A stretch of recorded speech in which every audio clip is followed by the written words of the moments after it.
बिस्मिल्लाहिर्रहमानिर्रहीम, अस्सलाम वालेकुम, सुबह खैर। आप देख रहे हैं एक्सप्रेसो, मैं हूं हिना आदिल और मैं हूं अली अनीक सैयद। उम्मीद है आप खैरियत से होंगे और खैरियत से होना भी चाहिए, क्योंकि अब मौसम बदल रहा है, ना सिर्फ सियासी बल्कि आपके इर्द गिर्द भी। और इस मौसम में आपको खास तदाबीर इख्तियार करनी है।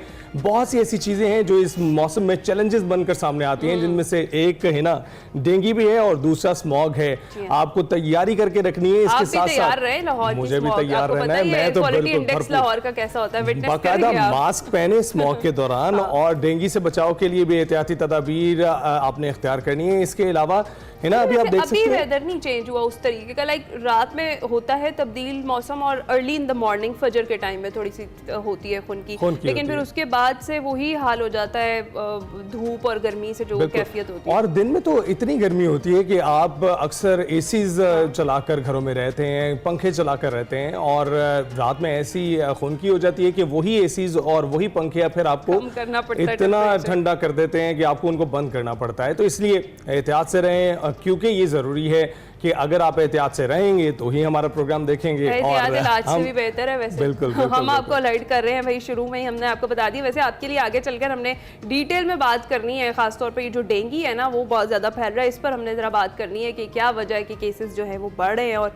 जो वेदर चेंज है उसके साथ साथ और क्या क्या इफेक्ट्स हो सकते हैं। हल्का हल्का सा जो गला खराब वाला वो है ना एलिमेंट, वो मेरा ना प्रोग्राम में आगे चलकर डेंगू पर भी बात होगी, लेकिन इस वक्त जो बात करेंगे हम आज की बड़ी खबर के बारे में।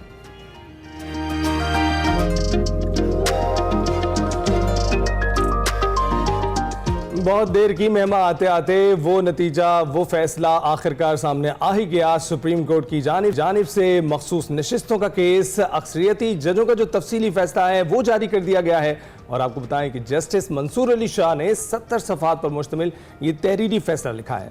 सुप्रीम कोर्ट ने पेशावर हाई कोर्ट का फैसला कालअदम करार देते हुए इलेक्शन कमीशन के किरदार पर तहफ़्फ़ुज़ात का इजहार किया है। उन्होंने कहा है कि फैसले में कहा गया है कि इलेक्शन कमीशन का 1 मार्च का फैसला आइन से मुतसादिम है और कमीशन के इस फैसले की कोई कानूनी हैसियत नहीं है। इलेक्शन कमीशन मुल्क में जमहूरी अमल का जामिन और हुकूमत का चौथा सतून है, मगर कमीशन फरवरी 2024 में अपना ये किरदार अदा करने में नाकाम रहा है। जी हाँ, इलेक्शन कमीशन का बुनियादी काम साफ शफाफ इंतखाबात कराना है, मगर इलेक्शन कमीशन बुनियादी फरीक मुखालिफ के तौर पर केस लड़ता रहा है। फैसले में यह भी कहा गया कि अवाम की ख्वाहिश और जमहूरियत के लिए शफाफ इंतखाबात जरूरी हैं।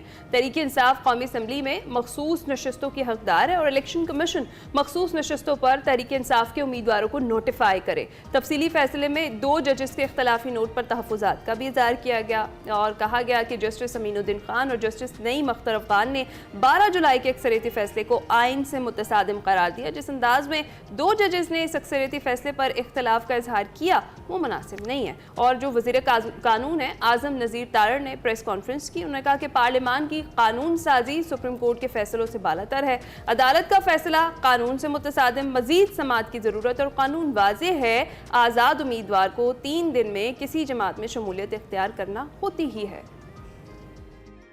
जो कवानीन में तरामीम की पार्लियामेंट ने कानून साजी का हक करते हुए उन पे किसी किस्म का कोई कमेंट नहीं है। इलेक्शन एक्ट में जो 2 बुनियादी तरामीम की गई, आइन के आर्टिकल 51 और 106 की मंशा है, अगर आप आज़ाद हैसियत से मुंतखब हो के आए हैं तो 3 रोज़ के अंदर आपने किसी पॉलिटिकल पार्टी को ज्वाइन करना है और वो इर्रिवर्सिबल है। अब कानून के तहत अदालती फ़ैसले जो हैं उनको जो पार्लियामान की कानून साजी है, लेजिस्लेचर की तरफ से बनाया गया कानून, वो उन फैसलों पे फायक होगा, उसकी बरतरी रहेगी। वो फैसला चैलेंज हुआ पेशावर हाई कोर्ट में और वहाँ पे 5-0 से पेशावर हाई कोर्ट के लार्जर बेंच ने इलेक्शन कमीशन का फैसला अपहोल्ड किया।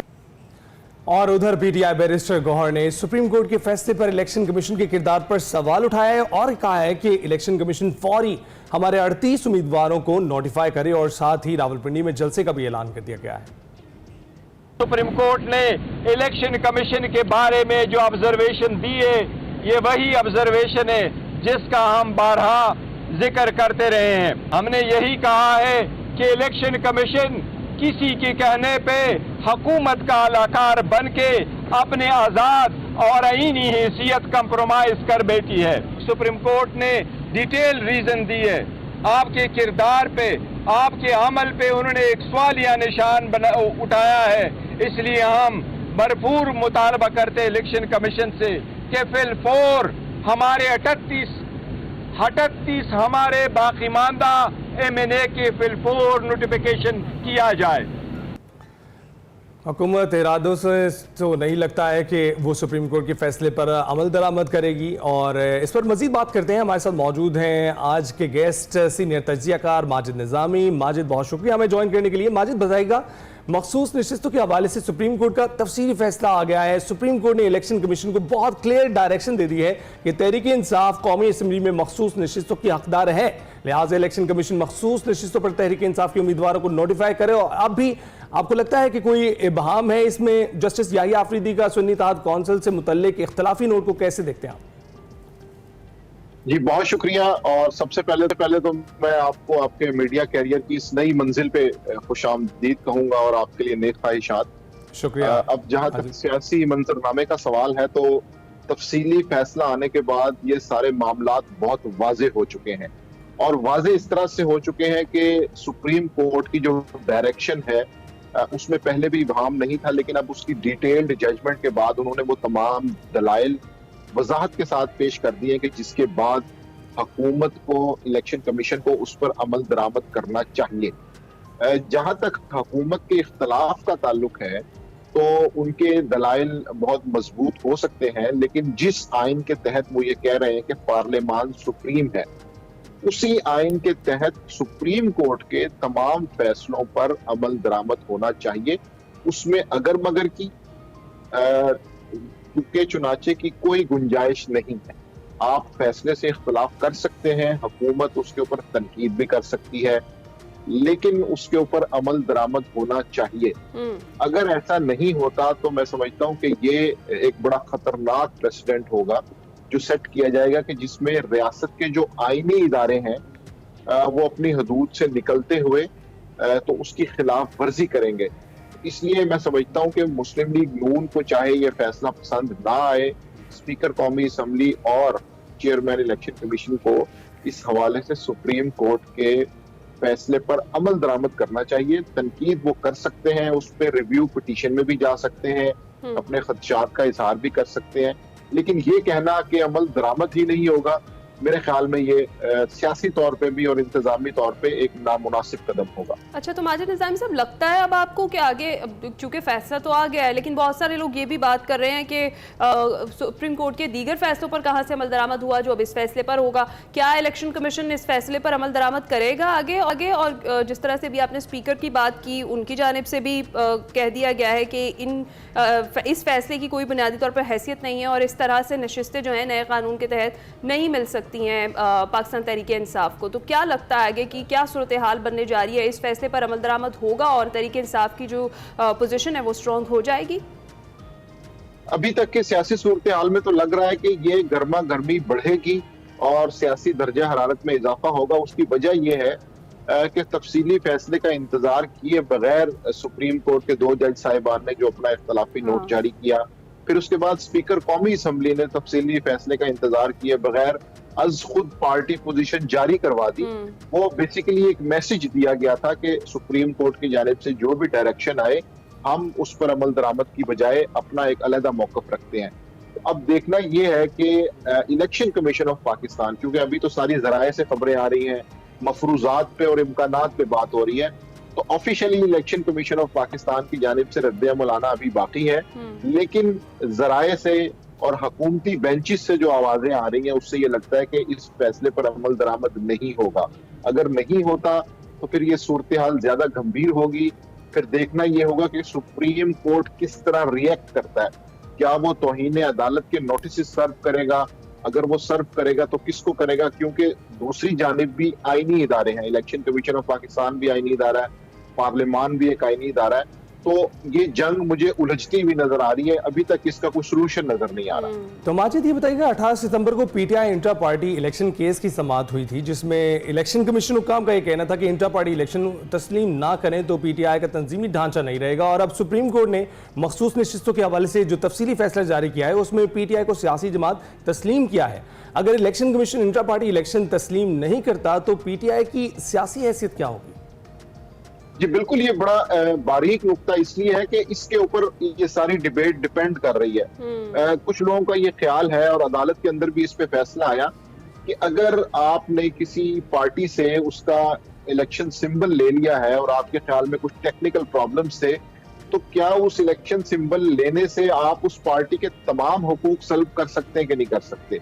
ये वो क्वेश्चन है जिसपे सुप्रीम कोर्ट ने कहा है कि अगर आपने उनसे निशान ले लिया है तो उसके बावजूद भी वो एक पॉलिटिकल पार्टी के तौर पे अपना वजूद कायम रखेगी।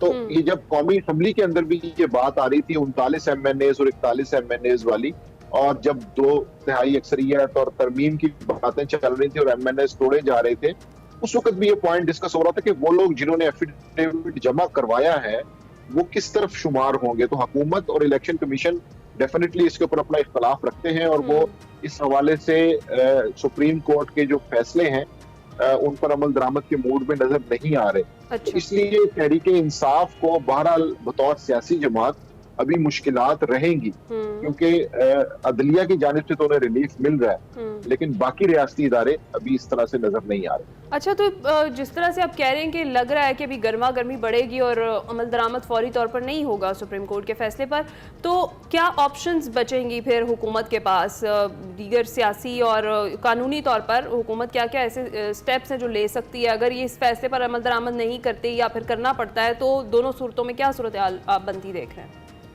जी, अगर तो फैसले पर अमल दरामद होता है और इलेक्शन कमीशन ऑफ पाकिस्तान इस पर अमल करते हुए पार्टी पोजीशंस को रीस्ट्रक्चर करता है या सीट्स को रीएलोकेट करता है, तो गवर्नमेंट के लिए सबसे बड़ा मसला ये होगा कि जिस 2/3 अक्सरियत का ख्वाब वो देख रहे हैं या जिस तरह से वो आईनी तरमीम पास करवाना चाहते हैं उसमें शदीद मुश्किलात आ जाएंगी। सही है। इसी खदशे की वजह से लग रहा है कि गवर्नमेंट इस पर रेजिस्ट करेगी, और अगर ऐसा नहीं होता तो फिर एक और संजीदा सिनेरियो डेवलप होगा कि जिसके अंदर सुप्रीम कोर्ट की जानिब से तौहीन अदालत की कार्रवाई शुरू की जाएगी कि हमारी तरफ से एक डिसीजन दिया गया जो कि इम्प्लीमेंटेशन की तरफ नहीं जा रहा।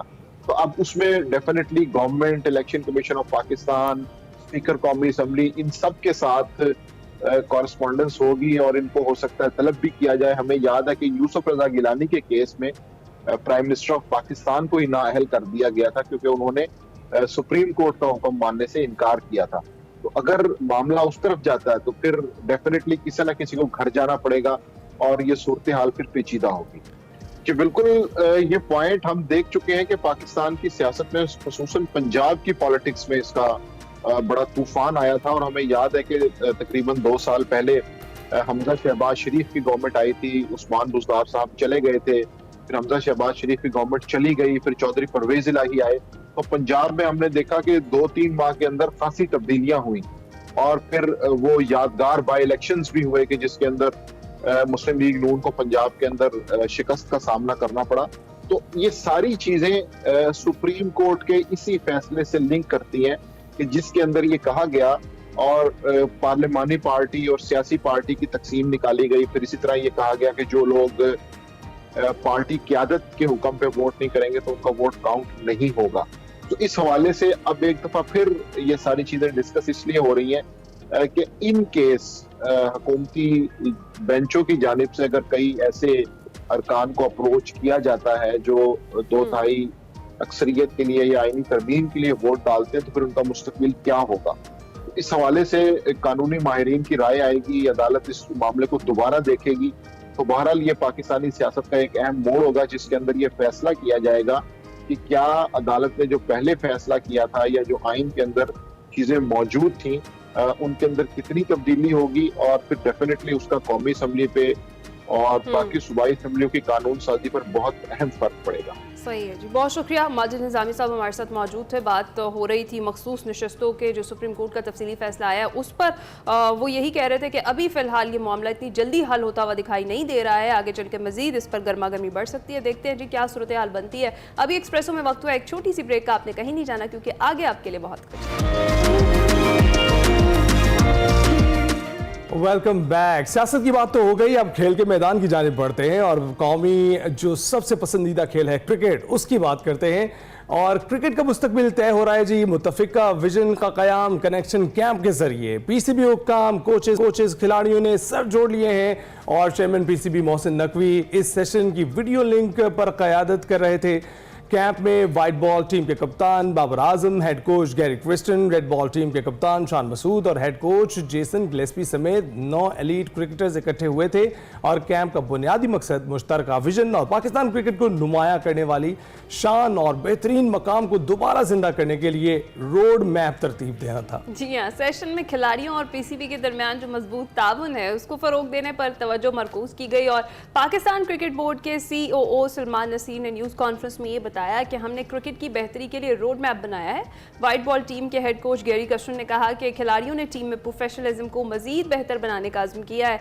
और जो red ball coach Jason Gillespie है उन्होंने कहा कि यही लड़के पाकिस्तान क्रिकेट को ऊपर लेकर जाएंगे। दूसरी जानिब अगर बात करें चैंपियंस वनडे कप में प्ले ऑफ मरहले की लाइनअप मुकम्मल हो गई है। मोहम्मद रिजवान की मार्क हॉर्स और शादाब खान की पैंथर्स का जो मुकाबला है आज होगा। फातेह टीम डायरेक्ट फाइनल में पहुंचेगी और हारने वाली टीम को एक मौका जरूर मिलेगा। स्टैलियंस और लायंस के दरमियान बुध को एलिमिनेटर होगा और पहले प्लेऑफ की हारने वाली टीम दूसरे प्लेऑफ के फातेह टीम से जुम्मे को मद्दे मुकाबिल होगी। और जो ये इवेंट है इसका फाइनल 29 सितंबर को खेला जाएगा। ये सारी जो क्रिकेट की सूरत हाल है बनती बिगड़ती इस पर हमने बात करनी है। अहमद नजीब सती हमारे साथ मौजूद हैं। अस्सलाम वालेकुम अहमद, गुड मॉर्निंग, कैसे हैं आप?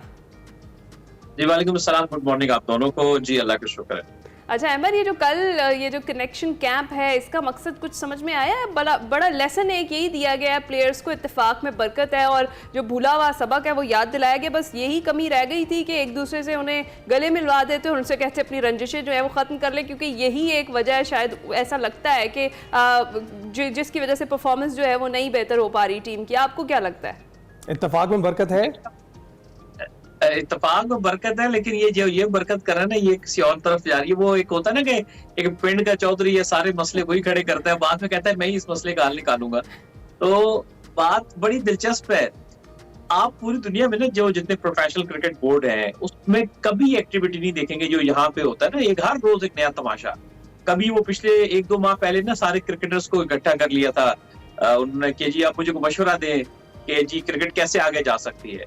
जी पूरी दुनिया में कभी आपने देखा कहीं ऐसा हो कि 15-20 क्रिकेटर इकट्ठे कर लिए हो क्या? अब आप हमें बताएं 15-20 लोगों की कभी को बात समझ आएगी? एक बंदा होता है, 2 बंदे होते हैं। और अगर आपने किसी को सेटअप में ले गया ना तो फिर पीसीबी के सेटअप में लेके आपको लगता है कोई इतना अच्छा है, इतना काबिल है, फिर मशवरे क्यों? फिर तो आप उनको उनकी नौकरी देना कि वो through out 365 days a year आपको हेल्प आउट करें। और फिर ये क्रिकेटर्स को बुला रहे हैं जी, एलीट क्रिकेटर्स है भाई, आप कैसे डिसाइड करेंगे एलीट क्रिकेटर्स कौन से हैं? आप छोटे बच्चों को भी बुला रहे हैं, वो भी एलीट है, कुछ आपके सीनियर। मतलब सिंपल मेरा जो कहने का मकसद है कि ये जो एक्टिविटी प्रैक्टिस कर रहे हैं ना, ये आपको बता दिया how non professional these peoples are.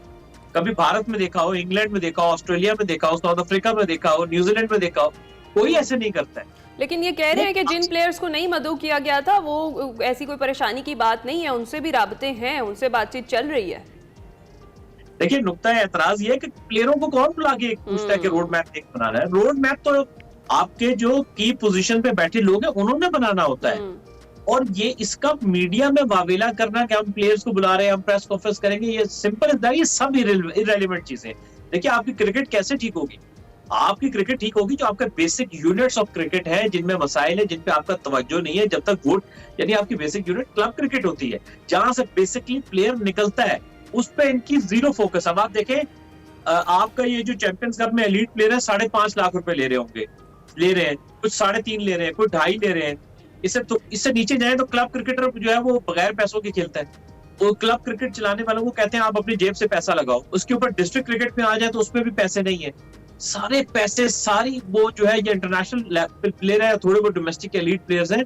तो वो जो आपकी जो कोचिंग का मेथड है ना, जिसको यूनिफॉर्मिटी कहते हैं, वो from the top to the bottom होता है। पैसों की जो डाइवर्जन होती है या जो डाइसेक्शन होती है, उसमें एक यूनिफॉर्मिटी होती है। यार ऊपर कम है तो नीचे से थोड़े कम, नीचे से थोड़े कम। बिल्कुल। ये ऊपर सारे नीचे कुछ भी नहीं है। आप मुआवजे की तो बात कर रहे हैं, ठीक है, वो भी बात समझ में आती है, लेकिन ये जो तरीकेकार है ये इस पर क्या कमेंट करेंगे कि ये लोग क्रिकेटर्स हैं, कोचेस हैं और पीसीबी रन करने वाले, एक खेल को रन करने वाले जो हैं ओहदेदार हैं, तो ये लोग जिस किस्म की मीटिंग कर रहे हैं होटल में बैठकर, इसमें कोई अपना मौकिफ सही तरह से किस तरह से बयान करेगा जब तक कि वो मैदान नहीं होगा जिसमें वो परफॉर्म करने वाले हैं?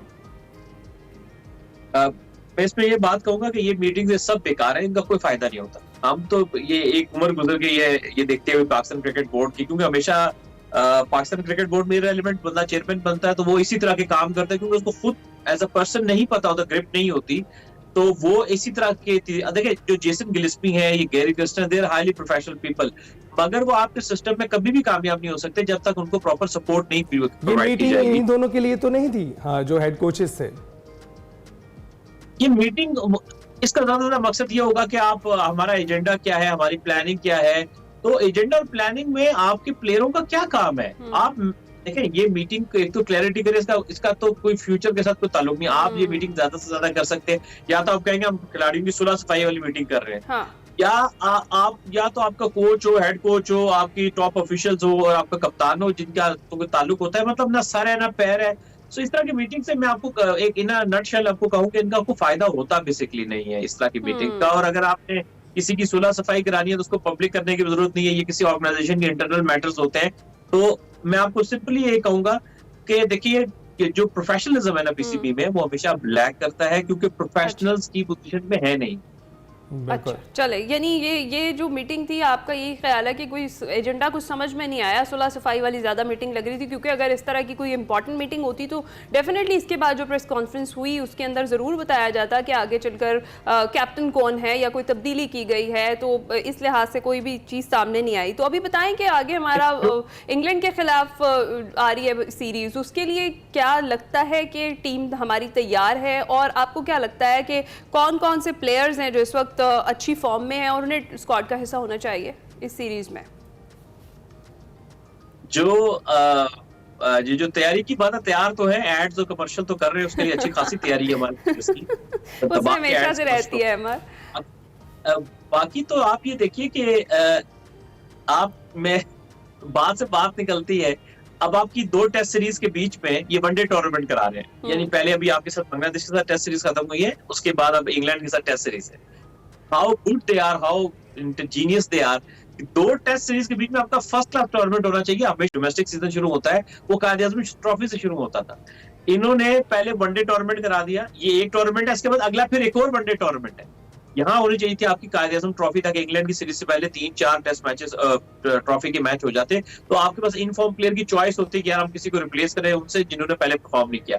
और माशाल्लाह इतने जीनियस हैं, फरवरी 2025 में चैंपियंस ट्रॉफी है, उस वक्त कोई वनडे टूर्नामेंट नहीं है उससे पहले 3 महीने तक। मतलब आप यहाँ से अंदाजा लगाएं कि किसी बच्चे को भी आप कहें ना तो उसको भी पता है कि यार किस वक्त। लेकिन अमर शायद इसीलिए तो उन्होंने वनडे कप करवाया है ताकि टैलेंट निकालें, क्योंकि हमारे पास जो लोग हैं जिनके बारे में ये कहते हैं कि इन्हीं प्लेयर से हम लोग निकालेंगे, इन्हीं प्लेयर को हम बेहतर बनाएंगे, इन्हीं प्लेयर से सब कुछ करेंगे, क्योंकि उनके पास पूल में कोई प्लेयर ही नहीं है जिसको वापस लेकर आए, रिप्लेस करें। किससे रिप्लेस करेंगे उसको?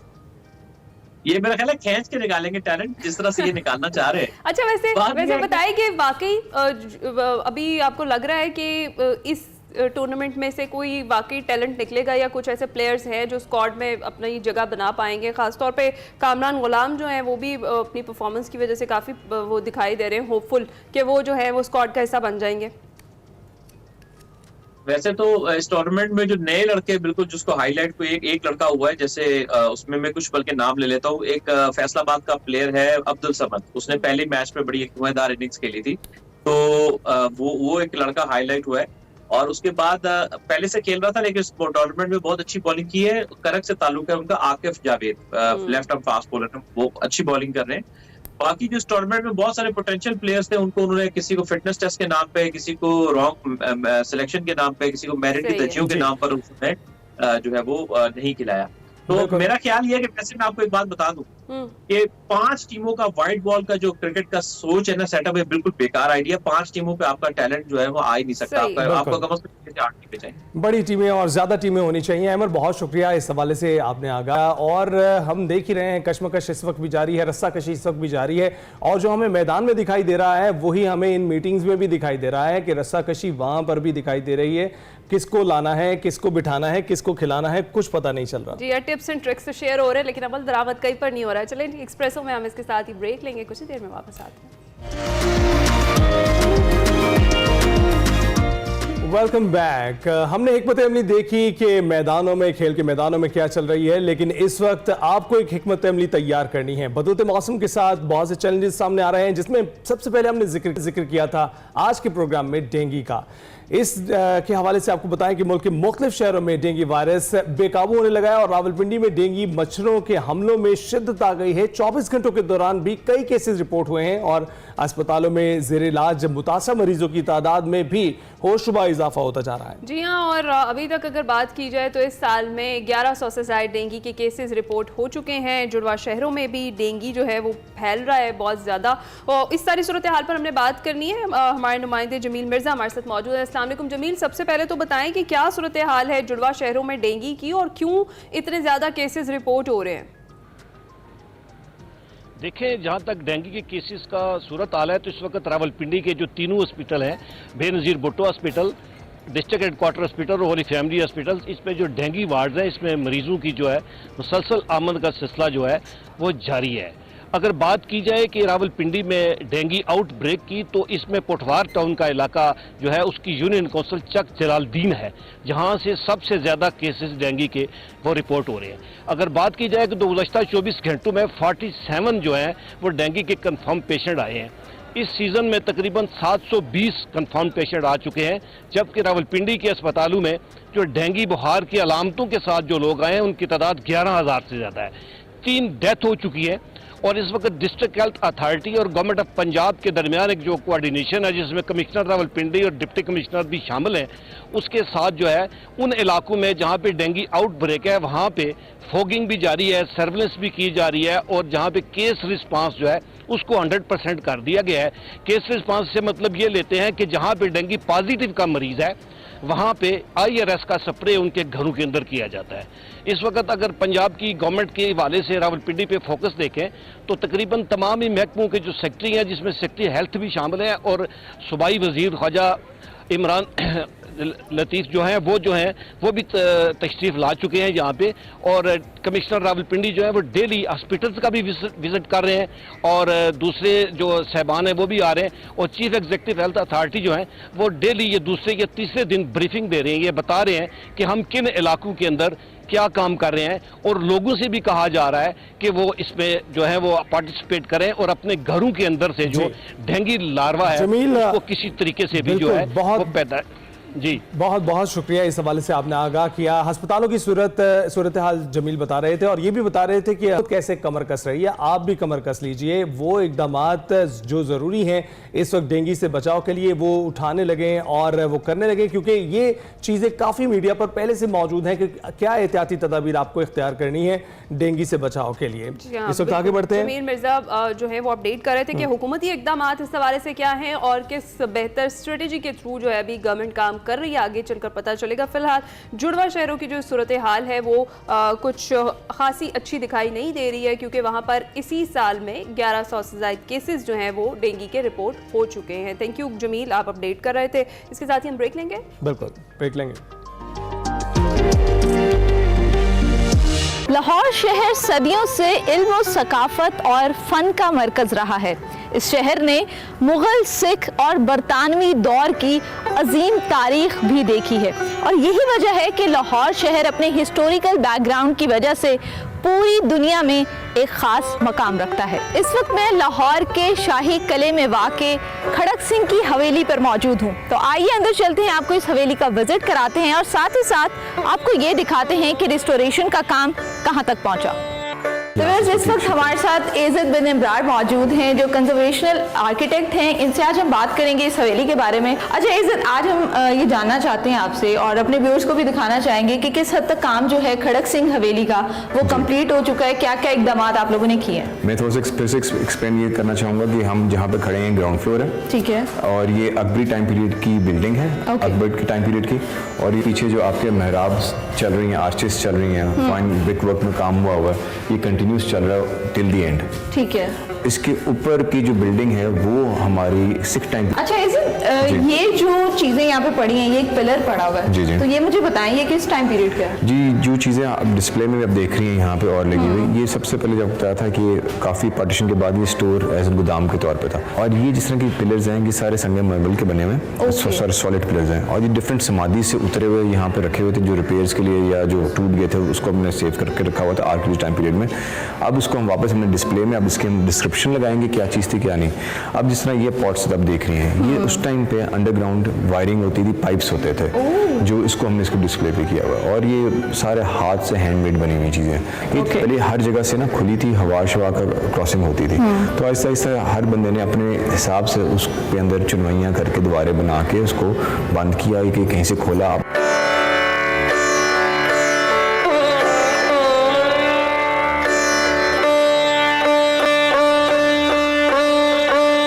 अच्छा, ये वो रूम है जहाँ पर चीज़ों को डिस्प्ले किया गया?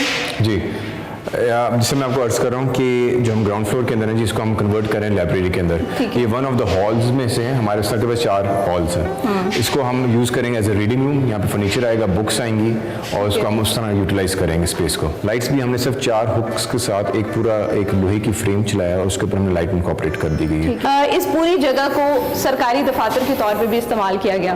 तो जब आप लोग काम करते हैं, इसके ऊपर डिफरेंट लेयर्स आई होती हैं, हर अदवार की आपको इसके ऊपर लेयर्स देखने में मिलती हैं।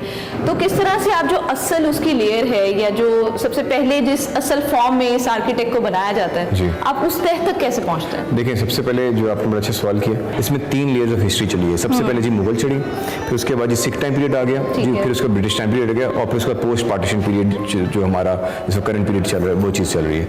अब डेफिनेटली सारी जो लेयर्स हैं हमारे लिए हिस्टोरिक है, और सबको हमें रिस्पेक्ट देनी चाहिए, सबको हमें उस नज़र से देखना चाहिए, उसने बिल्डिंग के लिए क्या किया। तो इसी तरह ये हमारे लिए मुश्किलात पैदा होती हैं, लेकिन हमें इन सारी हिस्ट्री को रिस्पेक्ट से के साथ इसको हमने लेके चलना है। साथ साथ जो जो चीज़ बिल्डिंग के लिए फ़ायदेमंद है उसको हम रख रहे हैं। अच्छा, एक चीज़ मैं यहाँ पे ऐड ऑन करना चाहूँगी। बहुत से जो देखने वाले हैं उनके माइंड में ये कन्फ्यूजन है कि ये जो हिस्सा है ये भी खड़क सिंह की हवेली का हिस्सा है। तो ऐसा नहीं है। ये जो टाइम पीरियड जिसमें इस वक्त मैं मौजूद हूँ, ये मुगल टाइम पीरियड है, और ये जो बिल्डिंग है ये अकबरी गेट के बिल्कुल साथ है। ये जितने भी रॉयल गेस्ट थे या VVIPs थे, उनके लिए एज अ गेस्ट रूम के तौर पे ये बिल्डिंग इस्तेमाल होती थी। तो अभी हम फाइनली जा रहे हैं जी खड़क सिंह की हवेली। इश्यूज थे वो हमने डायग्नोस करके इसको रोके।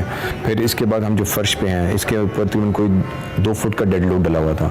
हम इसके ओरिजिनल फर्श पे गए जो आपने बाहर देखा था, अब उस लेवल पे अब जाकर उसको मेंटेन किया, क्योंकि डेड लोड से भी बिल्डिंग डिस्ट्रॉय होती है और उसके ऊपर वजन पड़ा होता है, तो कमज़ोर होती है।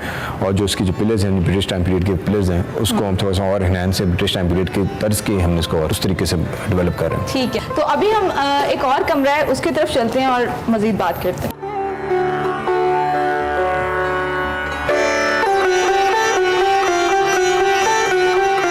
अच्छा इज़्ज़त, मुझे ये बताएं, इस कमरे के बारे में बताएं एक तो, और दूसरा ये बताएं कि यहाँ पे जो आर्ट वर्क किया गया है इसको हम क्या कहेंगे? क्या ये फ्रेस्को है? जी, फ्रेस्को और सीको दोनों चीज़ें हैं। और सीको में वो चीज़ है कि आप प्लस्तर के ऊपर करते हैं, और फ्रेस्को के साथ ये होता है कि जो फ्रेस्को की वेजिटेबल के रंग होते हैं, ऑर्गेनिक रंग होते हैं, वो प्लस्तर के अंदर ट्रैवल कर जाते हैं, वो लॉन्ग लास्टिंग होती है। तो इसमें दोनों चीज़ें मिक्स हैं। ठीक है, तो मुझे ये बताएं, क्योंकि इस वक्त हम हवेली में मौजूद हैं, तो इस हवेली में ओरिजिनली कितने कमरे थे और कितने हॉल्स? आप तो 12 नंबर ऑफ रूम्स कह लें आप, उसमें बेस्ड इंक्लूडिंग द 1 हॉल जिसको आप जहाँ से आप एंटर होकर आएंगे। तो अब एंड पे मैं आपसे ये पूछना चाहूँगी कि एक तो इसका काम कब तक कंप्लीट होने का इम्कान है, और दूसरा ये कि इन फ्यूचर इस हवेली को किस तरीके से आप लोग फाल करेंगे? इसका जी मोरलेस, और क्योंकि बहुत स्लो स्टडी प्रोसेस है इसमें, फ्रेस्को का काम है, लकड़ी का काम है, इसमें सर्विसेज का और का काम है। It will take 4 to 5 months को हम कन्वर्ट करना चाह रहे हैं एज एन सिख रेजिडेंसी के अंदर। जिस तरह आपने इंडिया में हम देखती होंगी काफ़ी जो पुराने हवेलीज हैं उसको कन्वर्ट किया गया है, उसको हम as per SOPs of conservation के मुताबिक और उसकी जो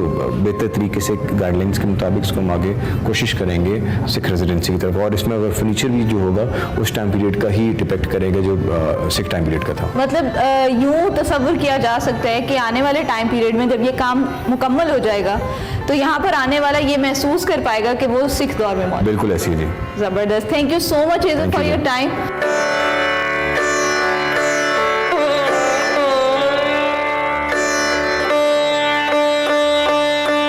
ये तारीखी इमारतें हमारा विरसा हैं। उम्मीद है कि इनके काम को जल्द मुकम्मल करके आवाम के लिए खोल दिया जाएगा। इसी के साथ मुझे दीजिए इजाज़त और देखते रहिए एक्सप्रेसो। अस्सलाम वालेकुम नाज़रीन, मैं वकार अहमद और आप देख रहे हैं एक्सप्रेसो किताब। एक्सप्रेसो किताब में आज एक बहुत ही शानदार किताब पर बात करनी है। हम जब देखते हैं कि पाकिस्तान आज़ाद होता है और उसके बाद की जो निसफ सदी है वो अदीबों की सदी थी, वो दानिश्वरों की सदी थी, वो शायरों की सदी थी, किताब लिखी जा रही थी, किताब पढ़ी जा रही थी, किताब शाया हो रही थी। लेकिन अब के जो 20, 22, 23 साल गुजरे हैं ये कुछ अजीब जवाल का सा एक मंजर पेश कर रहे हैं, क्योंकि आज जब हम इस पर्सपेक्टिव में यहाँ से मुड़कर उस निसफ सदी को देखते हैं तो बड़ी कमाल नजर आती है। और उसमें बड़ा कमाल काम हुआ, ऐसा काम हुआ जो इंतहाई बेशकीमत था, और अफसोस ये होता है कि उस पर गर्द पड़ती जा रही है। शहजाद अहमद साहब एक बहुत बड़ा नाम अदब के हवाले से, आपको मालूम है कि वो शायर थे, लेकिन उनकी एक बहुत बड़ी जहद जो थी वो इल्म नफ्सियात थी, और इल्म नफ्सियात में जो उन्होंने काम उर्दू में किया है उसकी मिसाल नहीं मिलती। उसकी बहुत सारी जहतें हैं कि मैं उनकी जो तारीफ़ कर रहा हूँ उसकी बहुत सारी जहतें हैं, किस हवाले से उनका काम जो है वो मुमताज़ तरीन काम कहलाया जा सकता है। अब के तो आप देखते हैं कि मुख्तलिफ जो अच्छे काम हैं उनके तराजिम, यानी अंग्रेज़ी से आप उर्दू में तर्जुमा कर लिया, किताब शाया हो गई। उस वक्त तख्लीकी काम हो रहा था, शहजाद अहमद साहब जैसे लोग नफ्सियात पर काम कर रहे थे। और आज जो किताब है शहजाद अहमद साहब की जिस पर बात करनी है उसका नाम है दिमाग की सूरत गरी, और जिस तरह कि आप समझ सकते हैं कि ये एक हयातियाती नफ्सियात से मुतल्लिका किताब है, लेकिन जिस अंदाज से ये लिखी गई है वो कमाल है। और फिर इसमें जो अदबी हवाले जगह जगह है, यानी इस एक किताब में आपको अदब भी मिलता है, आपको सोशल साइंस यानी नफ्सियात तो है ही है, साइंस मिलती है, क्योंकि इसका नाम है बिग बैंग से अब तक। इसका मतलब ये है कि इसमें केमिस्ट्री भी होगी, इसमें फिजिक्स भी होगी, इसमें बायोलॉजी भी होगी, लेकिन इसमें अदब भी है। मिसाल के तौर पर एक जगह पढ़ते हुए मैंने देखा कि मुझे नहीं मालूम था कि परवीन शाकिर जो हैं उनको हम शायरी के हवाले से जानते हैं, लेकिन कॉस्मोलॉजी में उनका इतना ज़्यादा दिलचस्पी थी। शहजाद अहमद साहब लिखते हैं कि परवीन शाकिर जब अमेरिका गई तो मेरे लिए 2 किताबें लेके आई, एक कॉल सैगन की थी कॉन्टैक्ट, और दूसरी थी टुमारो मेकर्स, आई थिंक इस तरह का नाम था। और जो कॉल सैगन की कॉन्टैक्ट है आप जानते हैं कि बड़ी कमाल एक मूवी 97 में आई थी, उन्हीं की इस किताब पर बनी हुई कमाल फिल्म थी। सो ये इस तरह की बहुत सारी मालूमात जो है वो अदबी हवाले से एडगर एलन पो से लेके अरस्तू से लेके हर तरह के हवाले इसमें आपको मिलते हैं। यानी आप यूँ देखिए कि ये कोई सिर्फ एक साइकोलॉजिस्ट नहीं है जिसने ये किताब लिखी है, वो एक अदीब है, वो एक दानिश्वर है। सो उस हवाले से देखा जाए तो ये इसका जो असलूब है वो बहुत सहल है, और इस असलूब में जो सबसे ख़ास बात है कि उन्होंने जो तरकीबात हैं या जो टर्मिनोलॉजी है उसका तर्जुमा नहीं किया, और ये उनका बहुत बड़ा एहसान है। इसकी वजह से आप रवानगी से पढ़ते चले जाते हैं, वगरना अगर आप स्पेशली ये कि सूरत गरी यानी दिमाग के स्ट्रक्चर से मुतल्लिक है, और अगर वो इस मामले में पढ़ जाते हैं कि वो इनका तर्जुमा करना शुरू कर देते उस टर्मिनोलॉजी का, तो फिर ये किताब शायद पढ़ना बहुत ही मुश्किल हो जाता है। इस किताब का आगाज़ जो है वो कॉल सैगन के कॉस्मिक कैलेंडर से होता है। कॉस्मिक कैलेंडर एक ऐसी चीज़ है जो कि आपका शोबा कोई भी है, चाहे वो आपका शोबा केमिस्ट्री है, फिजिक्स है, साइंस के अलावा कोई और है, अदब है, आप किसी भी शोबे से ताल्लुक़ रखते हैं, कॉस्मिक कैलेंडर जो कॉल सैगन का है वो आपके सामने ज़रूर होना चाहिए।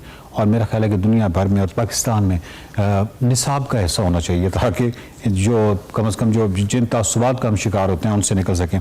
और इसमें पहले पूरा 1 साल है, 1 साल यानी फ़र्ज़ किया गया था उस कॉस्मिक कैलेंडर में, तो बहुत ही खूबसूरती से उस पूरा 1 साल है। और उसके बाद इंसान कैसे आया वो दिसंबर के हवाले से उस पूरे कैलेंडर की तारीखें हैं। और वैसे बाय द वे आपको आए हुए भी 1 हफ्ता हुआ है कॉस्मिक कैलेंडर के हिसाब से। सो ये वहाँ कॉस्मिक कैलेंडर यानी कॉल सैगन का जो है वहाँ से स्टार्ट होती है किताब, और उसके बाद डार्विन का नज़रिया इर्तिका जो कि बहुत ही ज़रूरी था इसमें बात करना, उसको बहुत ही आसान बहुत ही अच्छे तरीके से शहजाद अहमद साहब ने बताया है, और बहुत ही आम फहम, बहुत ही आप आराम से उसको पढ़ सकते हैं और समझ सकते हैं। फिर उसके बाद जहानत कैसे मापी जाती है, जहानत के हवाले से जो टेस्ट्स हैं उन पर बहुत खूबसूरत तरीके से बात की गई है। और फिर जहानत का दिमाग के साइज़ के साथ क्या ताल्लुक़ है, और फिर जो ब्रेन टू बॉडी रेशियो कैसे होती है। और इस पर पहली दफ़ा मुझे मालूम हुआ कि इस पर अरिस्टोटल यानी अरस्तू काम कर चुके थे, यानी वो जो ब्रेन का साइज़ है और जहानत के दरमियान में जो को रिलेशनिंग है इस पर अरस्तू ऑलरेडी काम कर चुके थे। मर्द व ख़वातीन यानी जेंडर के हवाले से जो दिमाग के अंदर जो डिफरेंसेस हैं उन पर बहुत तफसील से और कमाल हवाले से बात हुई है। दिमाग के हवाले से जो 3 बड़े नज़रियात हैं उस पर मुफस्सिल बातचीत हुई है। फिर जो लर्निंग का हमारा जो मामला है या उसको कहे सीखने वाला दिमाग कहें, तो वो जो सीखने वाला दिमाग है उस पर बहुत ही खूबसूरत अंदाज से उन्होंने बात की है। फिर फ्यूचर के हवाले से कि अब तक का जो अगर इर्तिका हम सामने रखें और पूरा पैटर्न रखें कि दिमाग अब तक अगर यहाँ पहुँचा है तो मुस्तकबिल में इसका इर्तिका या दिमाग का जो मुस्तकबिल है वो क्या होगा, और फिर ज़हन इंसानी जो है उसकी जो हुदूद हैं, उसके जो इम्कानात हैं, यानी जो उसकी लिमिटेशंस हैं, क्योंकि साइकोलॉजी ने आपको बताया कि कॉग्निटिव जो स्टेजेस हैं या अकल की जो मुख्तलिफ लेवल्स हैं, और उन लेवल्स को ज़रूर मद्देनज़र रखना चाहिए जब आप तालीम दे रहे होते हैं। तो बच्चे जो है वो मुख्तलिफ लेवल से गुजरते हैं। आपने ये देखना है कि अलजबरा में किस लेवल पे उनको मैंने पढ़ाना है, या एब्स्ट्रक्शन या कोई भी ऐसी चीज़ है तो मैंने उनको किस सतह पे ये तालीम देनी है, उनकी एज क्या होनी चाहिए। ये तमाम चीज़ें जो हैं बहुत अच्छा साइकोलॉजी का काम है इस पर जो एजुकेशन के हवाले से है। और ज़हन इंसानी की जो हदूद व इम्कानात हैं वो बहुत ज़रूरी हैं, और वो इस पर बहुत तफसील से बात हुई है। अदब और नफ्सियात का इसको हसीन तरीन इम्तिजाज कहा जा सकता है, और ये वो किताब है जिसके लिए आपका कोई बहुत ज़्यादा साइकोलॉजी का या नफ्सियात का अगर बहुत गहरा पस मंज़र नहीं भी है तो इसमें कोई मज़ायका नहीं है, क्योंकि ये एक अदीब की लिखी हुई एक बहुत ही चाशनी है, असलूब बहुत अच्छा है, आम फहम है, और दिमाग की सूरत गरी बिग बैंग से अब तक ये आप ज़रूर पढ़िएगा। देखते रहिए एक्सप्रेसो किताब। Welcome back to Expresso. अब आपकी मुलाकात करवाते हैं कि होनहार बासलाहियत पाकिस्तानी खातून सलीमा इम्तियाज़ से, जिनकी आईसीसी के international panel of development umpires में नामजदगी हो गई है, और वो ये एजाज़ हासिल करने वाली पहली पाकिस्तानी खातून हैं। अब वो 2 तरफ़ा इंटरनेशनल सीरीज़ और आईसीसी वुमेन इवेंट्स में अंपायरिंग कर सकेंगी, और सलीमा इम्तियाज़ जनूबी अफ्रीका वुमेन्स के खिलाफ T20 होम सीरीज़ में पहले ही अंपायरिंग के फ़राइज़ सर अंजाम देकर बाकायदा तौर पर यह एजाज़ हासिल कर चुकी है। बिल्कुल, आईसीसी इंटरनेशनल पैनल में अपनी नामजदगी के साथ सलीमा इम्तियाज़ ने न सिर्फ रुकावटों को अबूर किया है, बल्कि ख़वातीन क्रिकेट प्रोफेशनल की नई नस्ल के लिए एक मुतासिर कुन मिसाल भी कायम की है। उनकी नामजदगी से दीगर पाकिस्तानी ख़वातीन को भी भरपूर हौसला अफजाई होगी, जो मर्दों के शाना बशाना पाकिस्तान की तरक्की और पाकिस्तान का मुस्बत चेहरा दुनिया के सामने पेश करने की चाहें। मजीद इसी हवाले से सलीमा इम्तियाज़ साहिबा से ही बात कर लेते हैं। सलीमा इम्तियाज़ साहिबा, बहुत शुक्रिया। इंटरनेशनल वीमेन एम्पायर के हवाले से आपसे ये कहना चाहेंगे कि बहुत बहुत मुबारकबाद आपको, हम आपको खराज तहसीन पेश करते हैं। आपने क्यों सोचा कि आपको अंपायर ही बनना है? अमूमन ख़वातीन दूसरे शोबों का इंतखाब करती हैं। Thank you so much.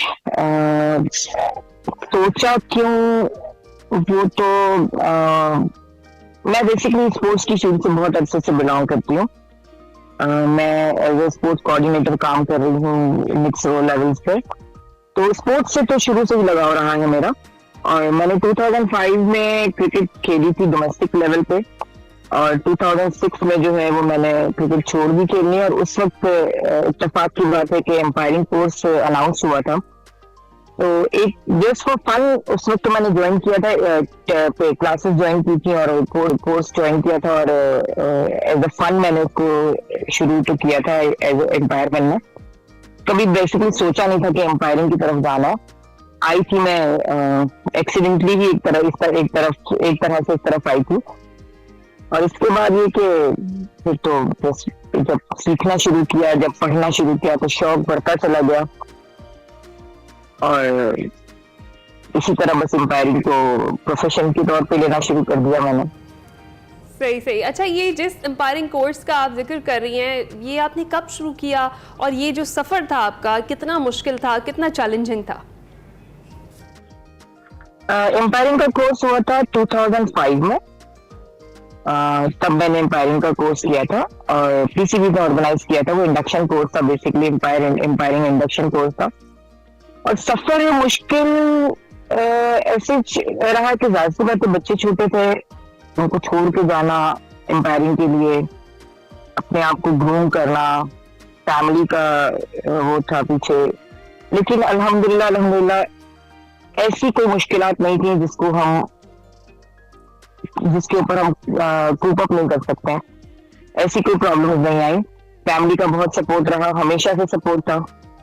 तो कोई मतलब मुश्किलात ऑब्वियसली एक फीमेल होने की हैसियत से आती हैं, वो तो आई नहीं। जब फीमेल बाहर निकलती हैं कोई काम करने के लिए तो प्रॉब्लम्स तो आती हैं, तो वो छोटी छोटी प्रॉब्लम जरूर राह में रुकावटें बनी। अदरवाइज कोई ऐसी बड़ी मुश्किल नहीं थी कि इसको मैं नहीं कर सकती हूँ, या मेरे लिए कोई बेसिक प्रॉब्लम है कोई ऐसी कि फैमिली की तरफ से प्रेशर हो तो नहीं करना है, ऐसी कोई चीज कभी भी नहीं आई सामने। हमेशा सपोर्टिव ही रहे हैं सारे, जितने भी लोगों ने आज तक साथ दिया सब सपोर्टिव ही रहे हैं। बिल्कुल। तो सलीमा साहबा ये भी बताइएगा कि कौन सी ऐसी बुनियादी ज़रूरियात है जो एक अंपायर में होनी चाहिए, और डीआरएस सिस्टम के और नई टेक्नोलॉजी के आने के बाद आपको लगता है कि अंपायर्स पर प्रेशर बढ़ा है या कम हुआ है? नई चीजें तो मतलब डीआरएस बेसिकली मुझे लगता है कि प्रेशर भी होता है और आसानी भी है बहुत सारी चीजों में।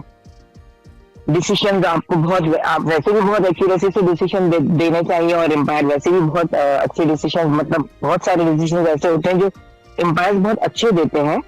कभी कभी जाहिर सी बात है, इंसान है, गलती हो जाती है, तो डीआरएस इसको कवर कर जाता है। ये एक अच्छी बात है कि कोई ज्यादती नहीं होती किसी के साथ। तो technology I think is a good thing. तो मेरा नहीं ख्याल है कि डीआरएस के आने से कोई प्रॉब्लम हुई होगी। हाँ, प्रेशर जरूर होता है कि आपका डिसीजन रिवर्स हो जाए, कुछ हो, तो एक बैक पे प्रेशर जरूर रहता है, लेकिन कभी कभी ये प्रेशर जो है वो आपको से सही डिसीजन भी करवाता है कि ठीक है यार, एकदम मुस्तनद होकर और एकदम कॉन्फिडेंटली आपको डिसीजन देना है, पूरा कंसंट्रेशन आपकी होनी चाहिए। तो ये चीजों को फायदा भी हुआ है, और मेरा नहीं ख्याल है कि कोई ऐसा नुकसान हुआ होगा डीआरएस के आने से जो प्रॉब्लमेटिक हो। तो DRS is not pressure game, it's just helpful to umpires, मतलब हेल्प ही हो जाती है उससे एक तरह से। सही है, एक लिहाज से हेल्प भी हो जाती है। अच्छा ये बताइए, जो आपने T20 सीरीज है पाक जनूबी अफ्रीका वुमेन में आपने बतौर इंटरनेशनल अंपायर अपने फ़राइज़ सर अंजाम दिए, टोटली ओवरऑल आपका एक्सपीरियंस कैसा रहा, इस हवाले से बताइए। बहुत यूनिक एक्सपीरियंस था। इंटरनेशनल मैचेस में पहले भी कर चुकी हूँ, एशिया कप मैंने किए हैं तो, और अल्हम्दुलिल्लाह दोनों के फाइनल्स में मैंने एम्पायरिंग की है, प्रेशर मैचेस में एम्पायरिंग की है। लेकिन अपने होम ग्राउंड पे, अपने होम सॉइल पर मैच करने का एक अलग ही जज्बा था, एक अलग ही एक्सपीरियंस था, और थोड़ा सा नर्वस भी थी। पहला होम ग्राउंड मैच था मेरा, तो नर्वसनेस भी थी थोड़ी सी, लेकिन ये कि बहुत मजा आया, बहुत अच्छा लगा अपने ही मुल्क में एम्पायरिंग करना, इंटरनेशनल एम्पायरिंग, अपना डेब्यू एक तरह से इंटरनेशनल देना आईसीसी के लिए। तो बहुत अमेजिंग एक्सपीरियंस था, और बहुत ही जो है वो सपोर्ट मिला है, बहुत सपोर्ट किया लोगों ने, बहुत अच्छे तरीके से उन्होंने सपोर्ट किया है मुझे, तो वेरी थैंकफुल टू देम। और बहुत ही मतलब एक अलग ही यूनिक एक्सपीरियंस था अपने होम ग्राउंड पे। तो ये भी बताइए सलीमा साहिबा, ये भी बताइएगा कि आपके अंपायरिंग करियर के दौर का कोई ऐसा यादगार वाकया बताएं जिसकी वजह से कभी कोई आपको इंजरी पेश आई हो या बॉल से ज्यादा तेज भागने की जरूरत पड़ गई हो। नहीं, बॉल से तेज तो कभी नहीं भागना पड़ा। हाँ, इंजरी मेरी हुई है, रिसेंट मलेशिया गई थी मैं इमर्जिंग टूर्नामेंट के लिए, तो उसमें जो है वो बैटर ने एक स्ट्रेट शॉट खेला था जो मेरे टखने पर आकर लगी थी, मेरा पैर बहुत सूज गया था, और वो पूरा मैच मुझे खिलाना था, और उसके बाद वो डबल हेडर था, तो मुझे उसके बाद सेकंड मैच भी करवाना था। तो ये एक थोड़ा सा प्रेशर था मेरे ऊपर कि मैं कैसे करूंगी, लेकिन अल्हम्दुलिल्लाह थोड़ा पैर को कवर शवर करके और काफी हद तक संभल के वो मैच मैंने पूरा करवाया था। और उसके बाद सेकंड मैच भी मैंने किया था, तो वो एक इंजरी थी जो डेंजरस थी थोड़ी मेरे लिए, जो मेरे पैर पे बॉल लगी थी।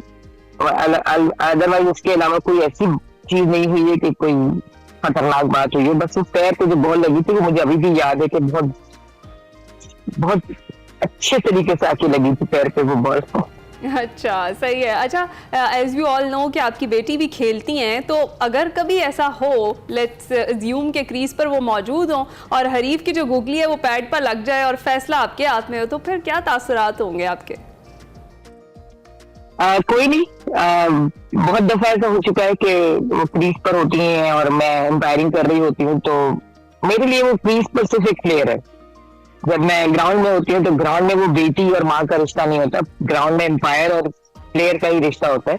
तो वो प्लेयर है मेरे लिए, तो जो डिसीजन दूसरों के लिए देती हूँ वही डिसीजन उसके लिए भी देती हूँ कि अगर आउट है तो आउट देना है, नॉट आउट है तो नॉट आउट देना है। इसमें कोई प्रेशर लेने की बात नहीं है, और जो डिसीजन होगा वही मिलेगा। तो ये उसको भी पता है और ये मुझे भी पता है कि प्रोफेशनली ऐसे ही काम करना है। तो हम जब भी ग्राउंड में उतरते हैं एक साथ, हम एक दूसरे के लिए प्रोफेशनली ही काम करते हैं, मतलब ये नहीं बताते हैं कि वो बेटी है या मैं माँ हूँ तो कोई फेवर मिल जाएगा या कोई डिसएडवांटेज होगा, ऐसा कुछ भी नहीं होता है। नॉर्मल क्रिकेट होती है, नॉर्मल तरीके से चलती है। तस्लीमा साहबा ये बताएगा कि ख़वातीन का अंपायरिंग को लेकर फ्यूचर आप कैसा देखते हैं? क्या ख़वातीन इसमें अपना फ्यूचर बना सकती हैं? कोई स्कोप है? बिल्कुल बना सकती हैं, बल्कि मेरा मशवरा है फीमेल्स को, जो स्पेशली जो क्रिकेटर्स हमारी रिटायर हो जाती हैं या रिटायरमेंट लेने का सोच रही हैं। बहुत अच्छी फील्ड है, बहुत वास्ट फील्ड है, आए एम्पायरिंग को लर्न करें, सीखें, और जब आप खुद खेले हुए होते हैं ना तो आपको ये चीजें जल्दी समझ में आने लगती हैं कि किस तरह क्या है।